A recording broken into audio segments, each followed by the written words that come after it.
नमस्कार, माझे नाव सुरेश. मी आता शिकत आहे. माझे नाट्यकरणचे नाव आहे वासाची किंमत.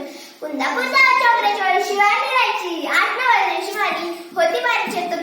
शाळा, घर, शेत व बाजारात सगळी मुले म्हणजे खूप खुश असे.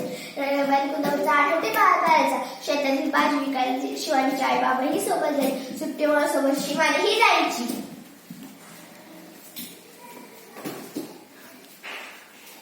हे मुली चल माझे पैसे काढ. कसले पैसे? मागासपासून माझ्या मिठाईचा माल घेत होती त्याचे पैसे. पण मिठाईचा वास आहे ना, वासाचे पैसे द्यायचे. पैसे दिलेच पाहिजे, पैसे दिलेच पाहिजे.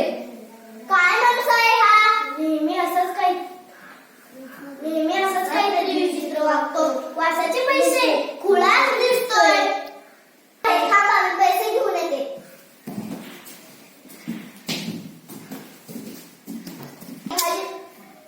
आई, भाजी विकलेल्या पैशाची खरेदी दे का मला? का गं, काय झालं? कशाला पाहिजे? अगं ती एक गंमत आहे, तू पण चल.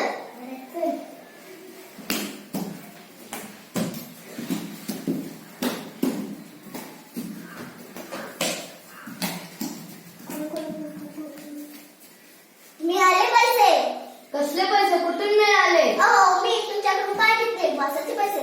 त्यामुळे त्याची किंमत बरोबर की नाही? बरोबर बरोबर बरोबर बरोबर. आता हलवायचा चेहरा पाहण्यासारखा झाला. शिवानी आईसोबत पैशाची पिशवी घेऊन निघाली. धन्यवाद.